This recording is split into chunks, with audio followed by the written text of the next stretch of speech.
kita dalam hidup ini ada 3 hal. Yang pertama berdoa, yang kedua minta doa, yang ketiga mendoakan orang lain.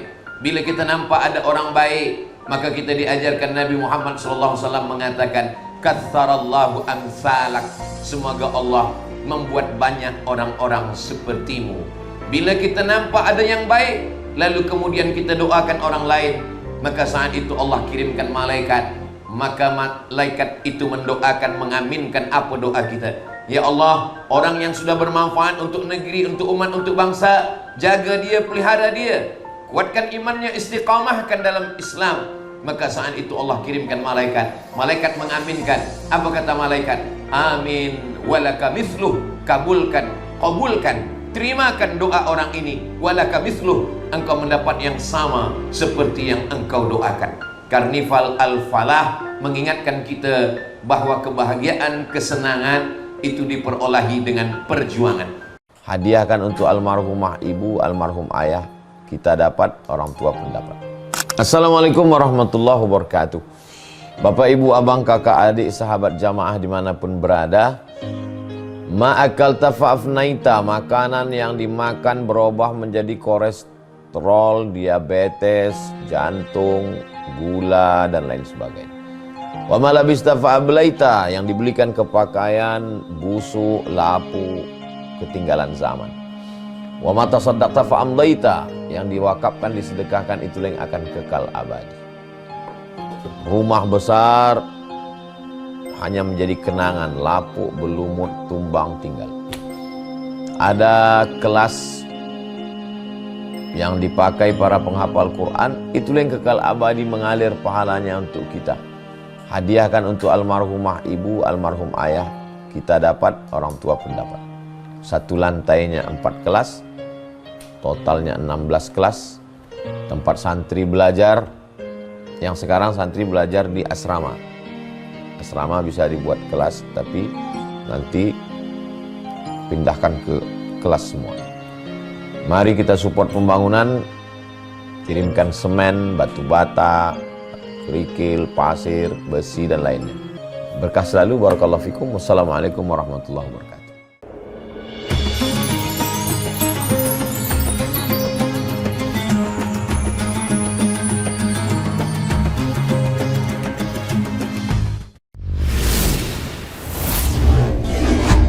Usia mulai berhenti, amal jariah terus mengalir walau sesudah mati.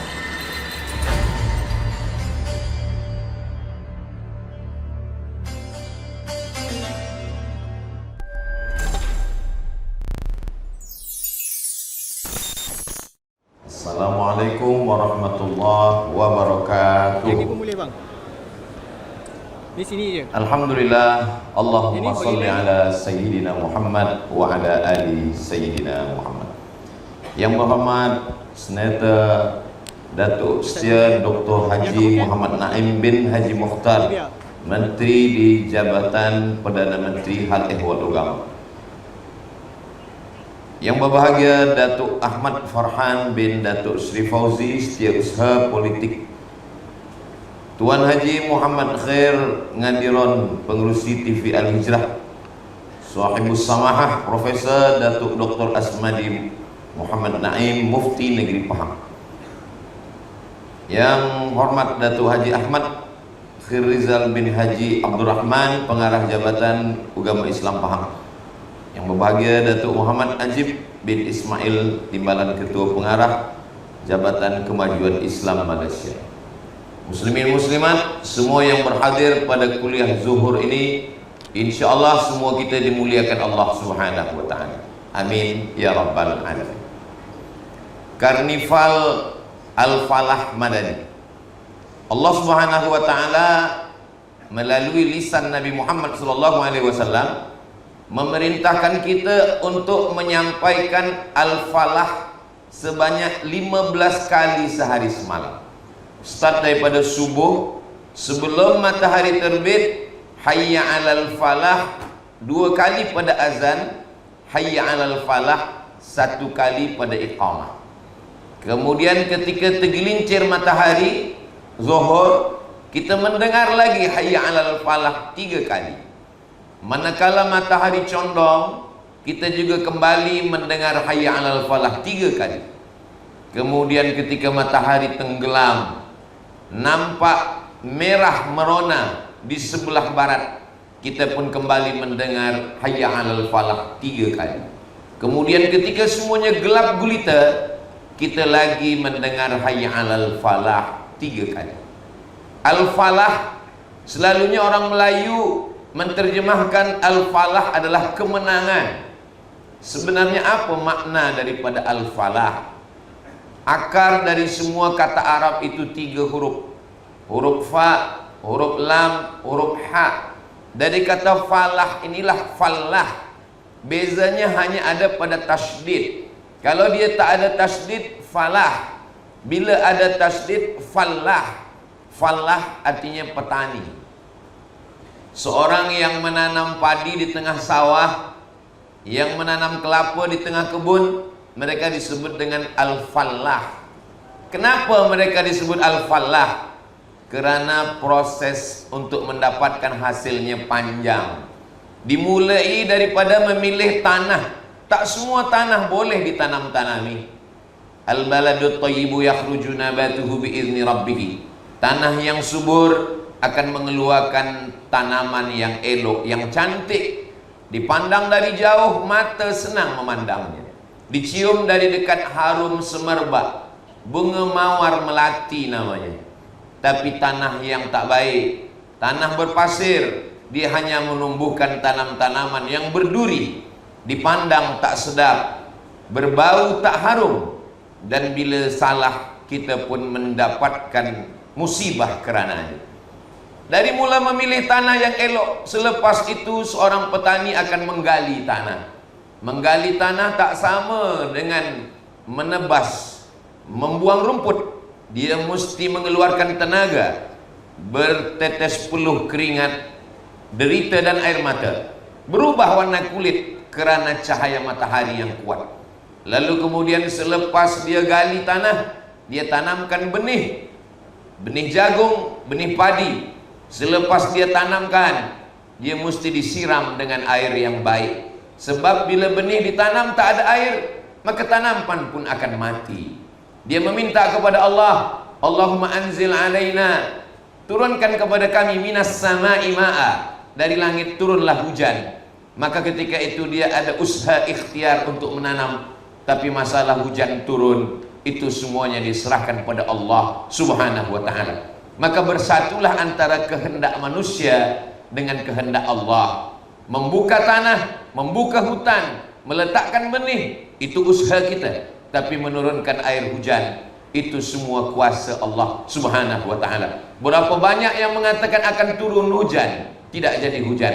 Berapa banyak pula yang mengatakan panas terik, tapi rupa-rupanya air menetes dari langit. Semuanya balik kepada tawakal. Semuanya kembali kepada berserah diri pada kuasa Allah. Kita hanya mampu berkata la haula wala quwata illa billah. Selepas disiram air, maka biji pun memecah. Biji padi memecah, biji jagung memecah, mengeluarkan tunas-tunas hijau yang lembut. Di mana ada gula, di situ ada semut. Maka datanglah semut memakan pucuknya. Datanglah ulat, dia mesti jaga, dia mesti dipelihara, mesti dia diperhatikan. Dari pagi, petang, siang dan malam.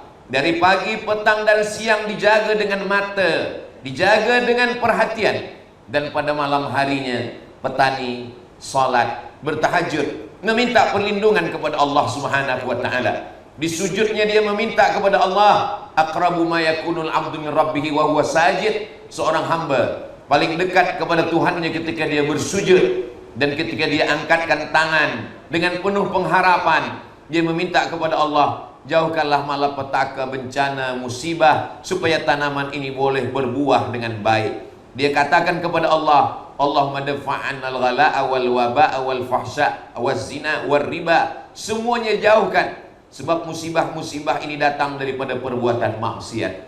Selepas itu buah pun bertangkai. Setelah itu buah berdahan, berputik. Setelah itu dia pun akan berbuah. Selepas buahnya keluar, belum selesai, dia juga mesti minta kepada Allah supaya jangan sampai ada ulat, Betapa banyak buah yang elok, nampak ranum cantik dari luar, tapi manakala bila dibelah, dia ada ulat yang tidak lagi senang, tidak lagi menyenangkan bagi petani.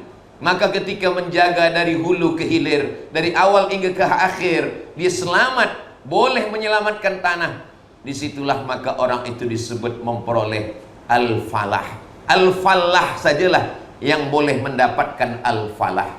Seorang petani, dia akan mendapatkan kebahagiaan, kesenangan kerana tangannya.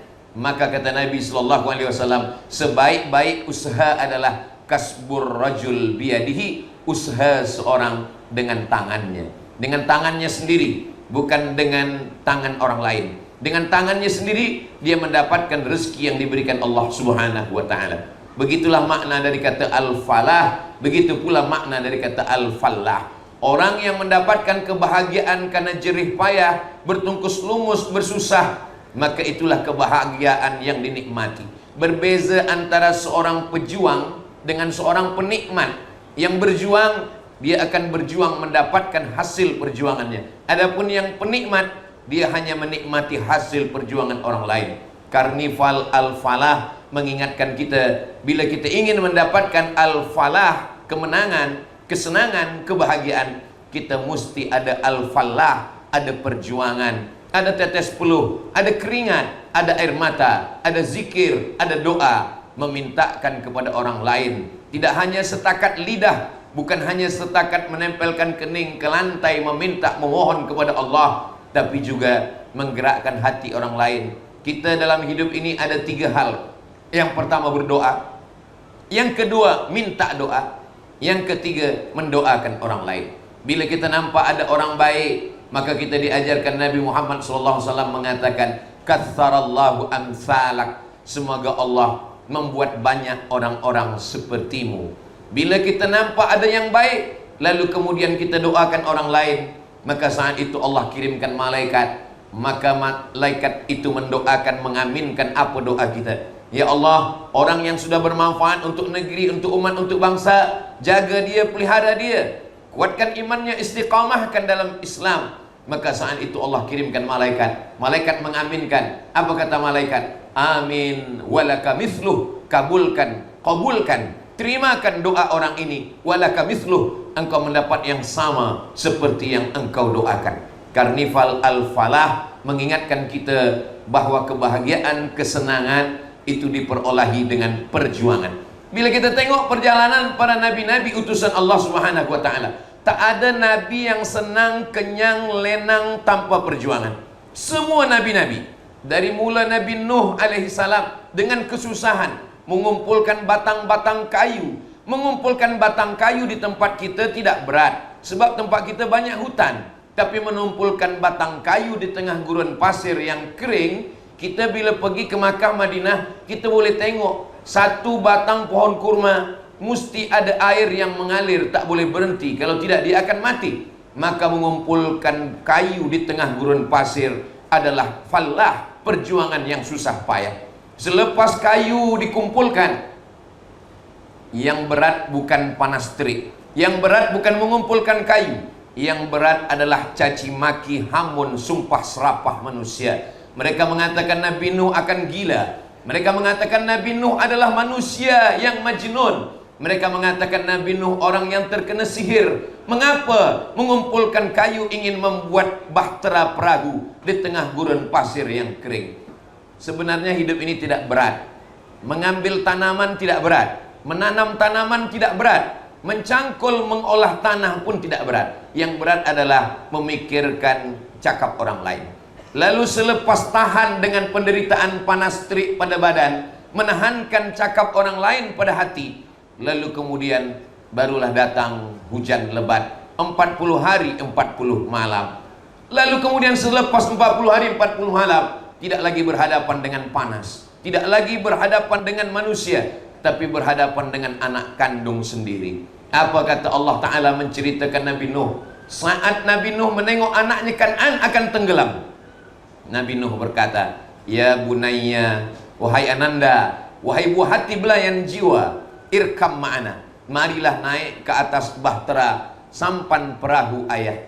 Waktu itu anaknya berkata, "Sa'awi ila jabalin ya'simuni minal ma'." Saya tidak akan naik ke atas sampan ayah, saya akan naik ke atas bukit yang boleh menyelamatkan saya daripada air, daripada semua ini. Saya boleh selamat tanpa pertolongan ayah. Tapi rupa-rupanya air yang dia sangka akan hanya sampai ke kaki bukit, air itu menenggelamkan. Tak ada permukaan bumi di atas tanah, semuanya tenggelam. Ketika anak akan tenggelam, yang bangkit dari diri Nabi Nuh bukanlah kenabian, tapi seorang ayah yang sayang kepada anak. Nabi Nuh saat itu berkata, "Ya bunayya, wahai anakku, naik." Tapi anaknya berkata, "Sa'awi ila jabali ya'simuni minal ma'." Lalu ketika dia tengok anaknya akan mati tenggelam, saat itu Nabi Nuh tidak lagi sebagai seorang nabi, tapi sebagai seorang ayah yang tak sampai hati menengok anak dari darah daging sendiri akan tenggelam. Saat itu dia berkata kepada Allah Subhanahu wa taala, "Ya Rabbi, inna ibni min ahli." Ya Rabbi, ya Tuhanku, inna ibni min ahli. Itu anakku, itu ahli keluargaku. Tolong dia ya Allah. Kalau kita tengok bunyi doa Nabi Nuh itu, tidak ada satu pun kalimat meminta kepada Allah. Dia tidak memohon kepada Allah. Nabi Nuh malu. Nabi Nuh hanya berkata, "Ya Rabbi." Nabi Nuh tidak mengatakan ya Allah. Nabi Nuh tidak mengatakan ya Ilahi. Nabi Nuh mengatakan ya Rabbi. Apa beza ya Allah dengan ya Rabbi? Ketika kita mengatakan ya Rabbi, maknanya ada tiga. Ya Rabbi, engkau yang mencipta aku. Ya Rabbi, engkau yang memberi aku rezeki. Ya Rabbi, engkau yang menjaga dan memelihara aku. Pada saat itu Nabi Nuh mengatakan, "Ya Rabbi, ya Allah yang sudah menciptakan Kan'an. Ya Rabbi, ya Allah yang sudah memberi rezeki hidup pada Kan'an. Ya Rabbi, ya Allah yang sudah menjaga Kan'an. Inna bni min ahli." Itu anakku ya Allah. Hanya setakat itu saja. Nabi Nuh malu untuk meminta kepada Allah. Nabi Nuh tak ada mengatakan selamatkan anakku, jangan tenggelamkan anakku, jaga hati anakku. Tak ada. Kenapa? Karena ada yang lebih tinggi daripada tanda-tanda iman. Maka dalam hadis dikatakan, al-haya'u syu'batun minal iman. Malu adalah satu cabang daripada cabang-cabang iman. Kalau ada malu berarti beriman. Kalau tak malu berarti tak lagi ada iman. Begitulah seorang nabi. Hidupnya bukan dengan senang, kenyang, tenang, lenang, tapi penuh dengan perjuangan. Siapapun nabi yang kita ceritakan, pasti dengan perjuangan. Mereka adalah orang-orang yang mendapatkan, memperolehi al-falah. Kerana al-falah hanya diperolehi dengan perjuangan. Semua ulul azmi, dari mulai Nabi Nuh, Nabi Ibrahim alaihissalam, Nabi Ibrahim yang namanya kita sebut sehari semalam selepas nama Muhammad sallallahu alaihi wasallam. Kama sallaita ala Ibrahim wa ala ali Ibrahim, kama barakta ala Ibrahim wa ala ali Ibrahim. Nabi Ibrahim alaihissalam pun tanggungan hidupnya melebihi Nabi Nuh alaihissalam. Nabi Ibrahim berhadapan dengan penyembah berhala, lalu kemudian Nabi Ibrahim falah, dia menang. Nabi Ibrahim berhadapan dengan penyembah bintang gemintang, Nabi Ibrahim mendapatkan al-falah, dia menang. Nabi Ibrahim berhadapan dengan ayah bernama Azar, Nabi Ibrahim pun mendapatkan al-falah, dia menang. Nabi Ibrahim lama mendapatkan anak. Imam Ibnu Katsir dalam tafsir Al-Quranil Azim mengatakan, Nabi Ibrahim mendapatkan Ismail setelah dia menikah dengan Hajar pada umur 86 tahun. Selepas dia berkata, "Ya Rabbi, Rabbi habli minas salihin." Berikanlah hamba seorang anak yang soleh. Barulah kemudian Allah memberikan seorang anak bernama Ismail. Isma, kabulkanlah. Il, ya Tuhan. Isma, perkenankanlah. Il, ya Allah. Ismail, dengarkanlah doa ini ya Allah. Sampai ketika anak itu pun lahir, dia bagi nama Ismail. Itulah dia anak yang dinantikan, yang ditunggu. Tapi ketika anak itu sudah datang, sudah lahir dengan penantian yang lama, ternyata al-falah belum berhenti. Untuk mendapatkan al-falah, dia masih diuji lagi. Apa kata Nabi Ibrahim merayu anaknya Ismail? Ya bunayya. Dia tidak katakan ya ibni, dia tidak panggil ya Ismail, tapi dia panggil dengan panggilan yang lembut. Ya bunayya, wahai ananda, inni ara fil manam, ayah melihat dalam mimpi, anni azbahuka, saya menyembelih leher engkau. Fanzur madza tara, apa pendapat engkau? Apa jawab Ismail alaihissalam? Satajiduni insyaallahu minas sabirin. Anaknya pun menjawab, tidak mengatakan ya Ibrahim. Anaknya pun tidak menjawab wahai ayah, tapi dia jawab dengan jawaban yang lembut, ya abati, wahai ayahanda, if'al ma tu'mar, laksanakan perintah Allah. Satajiduni insyaallahu minas sabirin. Insyaallah engkau akan mendapati saya termasuk orang-orang yang sabar menerima nikmat Allah subhanahu wa ta'ala. Tapi Nabi Ibrahim belum lagi mendapatkan al-falah. Bila dia mendapatkan kemenangan? Watallahu lil jabin, ketika pisau itu sudah melekat di leher Ismail alaihissalam, sudah terasa sejuknya ke dalam lehernya, barulah Allah Ta'ala mengirimkan malaikat Jibril. Fafadainahu bidzibhin azim, kami tebus dengan tebusan yang besar. Itulah dia seekor kabsh. Lalu kemudian Allah selamatkan. Nabi Ibrahim mendapatkan kemenangan. Hari berganti, musim berubah. Kalau Nabi Nuh sudah mendapatkan al-falah, Nabi Ibrahim memperolehi al-falah. Bagaimana dengan Nabi Musa alaihi salam? Nabi Musa, beza Nabi, beza perjuangan.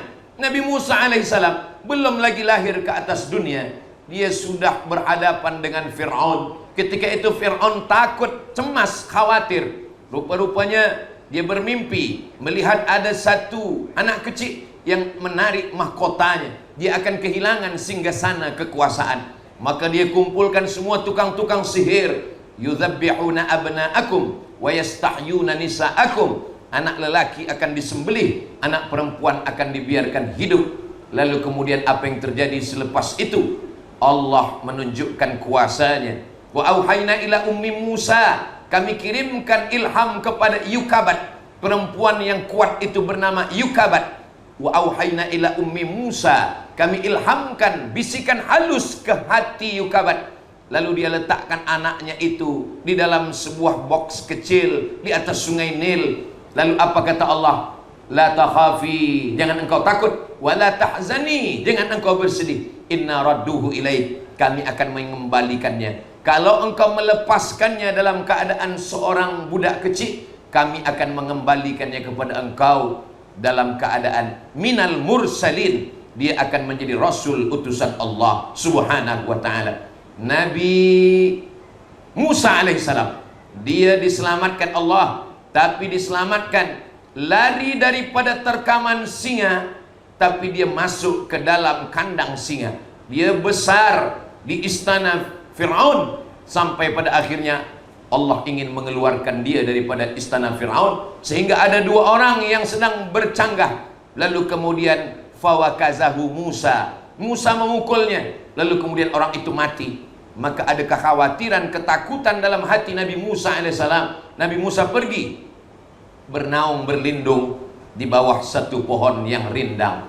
Lalu kemudian ketika Nabi Muhammad SAW Isra dan Mi'raj, Nabi Muhammad bertanya kepada malaikat Jibril alaihissalam, ya Jibril, itu aku melihat ada sebatang pokok kayu. Pokok apa itu wahai Jibril? Jibril menjawab, itulah pokok kayu tempat Nabi Musa bernaung, berlindung di masa dia dikejar oleh pasukan Fir'aun.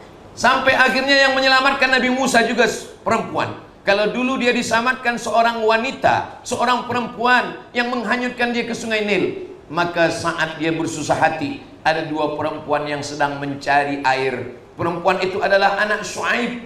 Lalu kemudian Nabi Musa menolong mereka, sampai akhirnya perempuan itu menawarkan pertolongan. Jika engkau tiada tempat bernaung, jika engkau tiada tempat tinggal, maka ikutlah bersama dengan kami.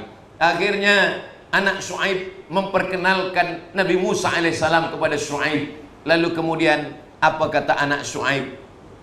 Inna khaira man ista'jartal qawiyul amin. Wahai ayah, lama sudah ayah ingin mencari seorang pengembala kambing. Inilah orang yang baik wahai ayah.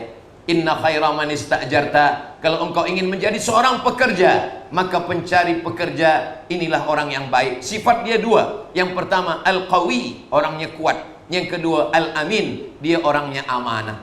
Lalu kemudian Syuaib ada rasa curiga dalam hatinya. Wahai anakku, wahai putriku, dari mana engkau tahu bahwa lelaki ini kuat? Kerana tadi kami lama menanti. Orang beratur ingin mengambil air, tapi lelaki ini dia mampu menggulingkan satu batu. 30 lelaki tidak kuat, tapi dia bersendirian mampu untuk mengalihkan batu dari tepi perigi. Dari mana engkau tahu dia orang yang amanah? Tadi manakala kami berjalan, kata anak Syuaib, kami berada di hadapan, dia di belakang, kerana kami yang tahu jalan. Tapi kemudian ketika angin berhembus kencang, nampak lekuk tubuh badan kami, dia suruh kami ke belakang. Dialah yang berada di hadapan. Dia orang yang kuat dan dia adalah orang yang amanah. Apakah ini cukup untuk mendapatkan al-falah? Belum. Al-falah masih jauh. Ternyata Allah Subhanahu wa taala memberikan perjuangan yang lebih kuat lagi. Nabi Musa alaihi salam, "Thamaniya hijaj." Engkau aku nikahkan dengan anakku, kata Syuaib. Maharnya bukan emas, maharnya bukan Al-Quran, tapi engkau mengembalakan kambing. Thamaniya hijaj, 8 musim, 8 tahun. Nabi Musa bukan menolak. Nabi Musa tidak berberat hati. Nabi Musa menyempurnakannya menjadi 10 tahun. 8 dia tambah menjadi 2, dia jadikan lengkap 10 tahun. Nabi Musa alaihissalam. Perjuangan mengembalakan kambing berat. Kambing ada yang besar, ada yang kecil. Maka kambing mesti dibawa serta semua. Kambing ada yang cepat, ada yang lambat. Kambing mesti kenyang semua. Kambing akan diterkam serigala. Kambing akan diterkam binatang berbisa. Bila kambing yang dibawa 30, maka yang kembali pun mesti 30. Maka semua nabi-nabi mengembalakan kambing. Nabi Musa mengembala kambing, Nabi Isa mengembala kambing, dan Sayyidina wa Maulana Muhammad sallallahu alaihi wasallam adalah seorang nabi, rasul utusan Allah yang juga awal hidupnya mengembalakan kambing. Kerana mengembalakan kambing adalah falah, perjuangan, kesabaran, ketelitian. Mata tak boleh terpejam kerana banyak ancaman, kekhawatiran yang akan membunuh, memakan kambing-kambing yang sedang berada di padang rumput. Lalu kemudian setelah dia siap, apa kata Allah Subhanahu wa taala? Wahai Musa, semuanya sudah siap. Falah, perjuangan engkau sudah siap. Idhab ila Fir'aun, pergilah engkau menghadap Fir'aun. Innahu ta, dia sudah melampau batas. Tapi jangan berkata kasar. Wa qula lahu qawlan layyina, cakapkanlah kata-kata layyina, kata-kata yang lembut. La'allahu yatadzakkara aw yakhsha, mudah-mudahan dia mengingat dan dia takut kepada Allah Subhanahu wa taala. Lalu Nabi Ibrahim alaihissalam, Nabi Musa alaihissalam menghadap Fir'aun. Sebelum itu dia berdoa kepada Allah, Rabbi syrah li sadri, lapangkan dada hamba. Wa yassir li amri, mudahkan urusan hamba. Wahlul 'uqdatam min lisani, buat lisan hamba mudah menyampaikan pesan-pesan engkau ya Allah. Tapi dia tiada boleh bersendirian, dia mesti ditemani sahabat kawan. Waj'al li waziran min ahli, berikanlah saya seorang kawan, sahabat, penolong. Haruna akhi, saudara saya bernama Harun alaihi salam. Lalu kemudian Nabi Musa alaihi salam menghadap Fir'aun. Rupa-rupanya al-falah, perjuangan belum selesai. Fir'aun tidak mau tunduk kepada perintah Musa alaihi salam. Dia mengejar Nabi Musa. Pada saat itulah mukjizat terjadi. Nabi Musa memukulkan tongkatnya, dia selamat. Lalu kemudian Fir'aun tenggelam. Falamma adrakahul gharaqu, ketika lehernya sudah masuk air yang masin, saat itu dia berkata, amantu bi rabbi Musa wa Harun, saya beriman, saya percaya kepada Tuhan yang disembah oleh Musa dan Harun. Tapi ketika itu iman tiada berguna. Innallaha yaqbalu taubatal abdi, Allah menerima taubat seorang hamba qabla an yugharghir, sebelum dia gharah-gharah. Kalau sudah sampai gharah-gharah, Allah tak lagi menerima. Ketika semuanya sudah tenggelam, Allah Subhanahu wa taala ingin menunjukkan bagaimana mereka yang menentang perintah Allah Subhanahu wa taala. Apa kata Allah dalam Al-Qur'an? Al-yauma nunajjika bibadanika, hari ini kami selamatkan engkau bibadanika, dengan badan engkau sekali.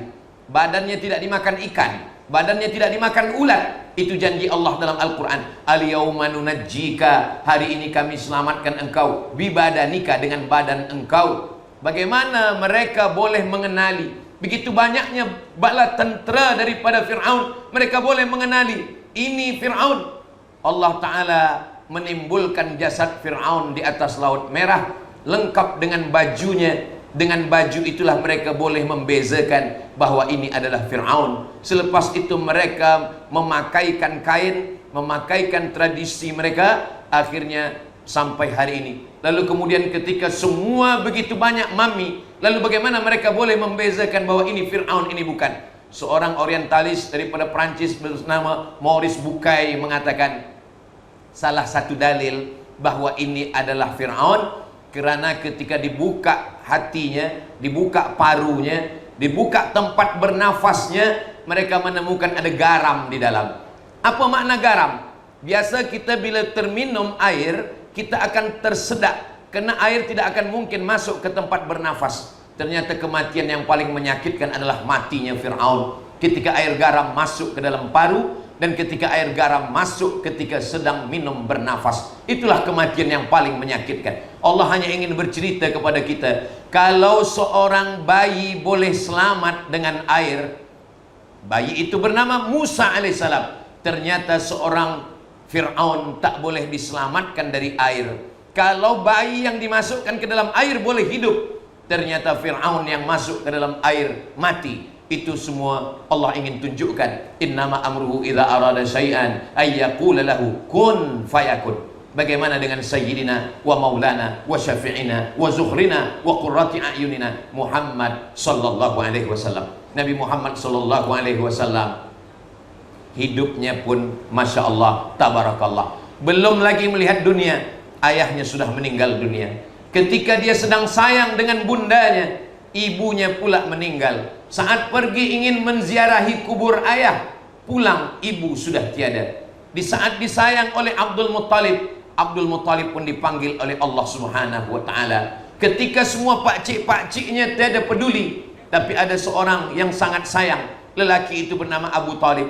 Tapi Abu Talib anaknya banyak, dia miskin dan susah. Rupa-rupanya Abu Talib pun juga dipanggil oleh Allah Subhanahu wa ta'ala. Di saat kafir musyrik Quraisy ingin membunuhnya, dua tempat dia bergantung hilang di tahun yang sama, sehingga tahun itu dikenali dengan nama Amul Huzni, tahun kesedihan, tahun kesusahan, dan tahun duka cita. Itulah saat wafatnya Ummul Mukminin Khadijatul Kubra dan seorang paman Nabi bernama Abu Talib. Lalu kemudian di saat dia sedang susah, Allah mengangkatnya kepada darjah yang setinggi-tingginya, yang diabadikan Allah dalam Al-Quran. Setiap tahun kita memperingatinya. Subhanalladzi asra bi'abdihi laylan minal masjidil haram ilal masjidil aqsa. Yang hari ini Masjidil Aqsa kita tengok menjadi rebutan. Mudah-mudahan dengan momen kita memperingati karnival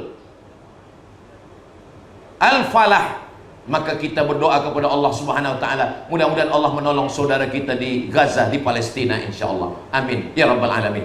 Apa makna yang ingin saya sampaikan? Bahwa kita akan mendapatkan al-falah kalau kita bersabar melalui al-falah, perjuangan yang sudah digariskan Allah Subhanahu wa ta'ala. Tidak ada perjuangan tanpa darah, tidak ada perjuangan tanpa air mata, tidak ada perjuangan tanpa tetes peluh, keringat, dan air mata. Ketika kita berhasil melalui ini, kita pun tidak mengatakan ini adalah saya. Ketika Qarun ditanya, kenapa engkau kaya raya? Qarun mengatakan, innama utituhu ala ilmin indi. Saya kaya karena ilmu yang ada pada diri saya. Tapi berbeza dengan Nabi Sulaiman alaihissalam, angin tunduk kepada engkau, jin ifrit ikut kepada kuasa engkau, binatang-binatang bersimpuh kepada engkau. Betapa besar kuasa engkau, wahai Sulaiman. Apa jawab Nabi Sulaiman? Hadza min fadli rabbi. Ini semua karunia Allah, liyabluwani, untuk menguji saya. Ashkur, apakah saya menjadi hamba Allah yang bersyukur, am akfur, atau saya menjadi kufur kepada Allah Subhanahu wa ta'ala. Itulah beza antara orang yang mengatakan semua pada dirinya, berbeza dengan orang yang mengatakan semua atas karunia Allah Subhanahu wa ta'ala. Orang beriman dia tidak mengatakan saya, orang beriman tidak mengatakan aku, tapi dia mengatakan hadza min fadli rabbi. Ini semua adalah karunia, nikmat daripada Allah Subhanahu wa ta'ala. Karnival Al-Falah Madani. Bagaimana pula makna daripada Madani? Bila dinisbatkan kepada Makkah, namanya Makki. Bila dinisbatkan kepada Mesir, namanya Misri. Bila dinisbatkan kepada Madinah, namanya Madani. Kenapa semua yang maju disebut dengan Madani? Kerana punca daripada kemuliaan adalah mengikut Al-Madinah Al-Munawwarah. Madinah yang sebelumnya Yathrib, Madinah yang sebelumnya kering, Madinah yang sebelumnya banyak penyakit, Madinah yang sebelumnya tempat yang tidak baik, dirubah Nabi Muhammad, diubah oleh Nabi Muhammad SAW menjadi Al-Madinah Al-Munawwarah. Madani, ada 5 syarat dia menjadi Madani. Madani ketika sebelumnya menyembah Lata, Uzza, Manat, Hubal, Jibti, Taghut, Naham, tapi setelah Nabi Muhammad SAW datang, mereka menyembah La ilaha illallah Muhammadur Rasulullah sallallahu alaihi wasallam. Dari menyembah selain Allah kepada Allah, dari menuhankan benda kepada Allah, dari menguasakan selain Allah.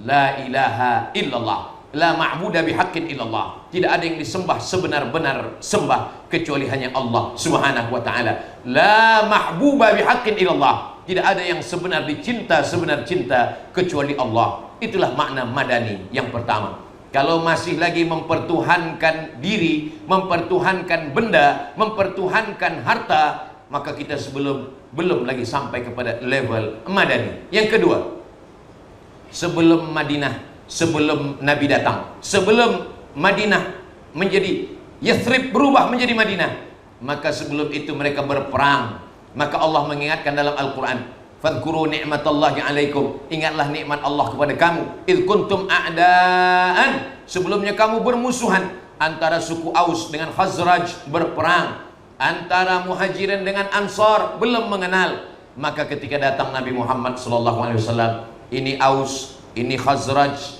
lalu kemudian mereka dipersaudarakan, lalu kemudian ini Muhajirin dari Makkah, dan ini Ansar yang berada dari Madinah, ini Quraisy, ini yang bukan Quraisy. Bahkan yang Islam dengan tak Islam pun dipersaudarakan. Kamu Yahudi tidak Islam, kamu orang Islam, orang Yahudi dengan Islam bersama. Ada 4 Yahudi yang ada di kota Al-Madinah Al-Munawwarah. Ada Yahudi Bani Nadir, ada Yahudi Bani Quraizah, ada Yahudi Qainuqa, ada Yahudi Khaybar. Mereka dipersaudarakan Rasulullah sallallahu alaihi wasallam. Itulah baru disebut Madani. Kalau masih bersaudara sesama Islam belum Madani. Tapi kalau boleh menerima saudara walaupun kita berbeza, itulah baru disebut dengan Madani. Kalau masih berkelahi, masih kasar, masih keras, belum Madani. Tapi kalau kita boleh bersaudara karena Allah, barulah dia disebut dengan Madani. Yang ketiga, Nabi SAW ketika keluar dari masjid mengajarkan doa, Allahumma inni as'aluka min fadlik, ya Allah bukakan pintu rezeki. Babus Salam yang ada di Masjid Nabawi sekarang itu adalah tempat perniagaan umat Islam. Sebab Nabi membuka tempat perniagaan yang khas, yang bersih daripada tipu, yang bersih daripada riba, yang bersih daripada ulah jahat orang Yahudi. Ada satu surah tentang kecurangan timbangan dan takaran. Wailul lil mutaffifin, celaka orang yang curang dalam timbangan. Siapa itu? Alladzina idza talu 'alan nasi yastawfun. Mereka kalau menimbang, mereka kalau membeli, mereka minta timbangan sukatan ini penuh. Wa idza kaluhum aw wazanuhum yukhsirun. Tapi kalau mereka yang menjual, maka mereka merugikan pembeli. Maka ketika Islam datang, kita tidak boleh aniaya. Nabi Muhammad SAW masuk ke dalam perniagaan, masuk ke tempat orang belanja. Nabi SAW bertanya, ya sahibat ta'am, wahai engkau yang berniaga kurma, yang berniaga gandum, ini kenapa yang atas ini kering, tapi bila Nabi masukkan tangan ke dalam, yang dalam ini basah? Asabahul matar ya Rasulullah, terkena air hujan wahai Rasulullah. Lalu kenapa kamu tutup dengan yang kering? Supaya yang dalam yang basah itu pun menjadi laku. Lalu apa kata Nabi SAW? Man ghasyana falaysa minna. Siapa yang menipu, siapa yang berdusta, siapa yang berkhianat, maka dia bukan umat Nabi Muhammad SAW. Umat Islam tidak hanya setakat solat. Umat Islam tidak hanya mengatakan Rabbana atina fid dunya hasanah, tapi juga mengatakan fil akhirati hasanah. Kalau kita sudah punya tempat perniagaan yang hebat, baru kita boleh mengatakan Madani. Dan Alhamdulillah kita semua dibagikan, dunia kita dapat, syukran jazakumullah, akhirat pun juga kita dapat. Yang keempat, kita boleh Madani ketika menegakkan hukum-hukum Allah Subhanahu wa taala. Ketika dia ada di kota Makkah Al-Mukarramah, tak ada hukum, yang ada hanya kasih sayang, yang ada hanya kelembutan. Tapi bila sampai ke kota Al-Madinah Al-Munawwarah, az-zaniyatu waz-zani, pezina lelaki, pezina perempuan. Bagaimana pezina lelaki dengan pezina perempuan?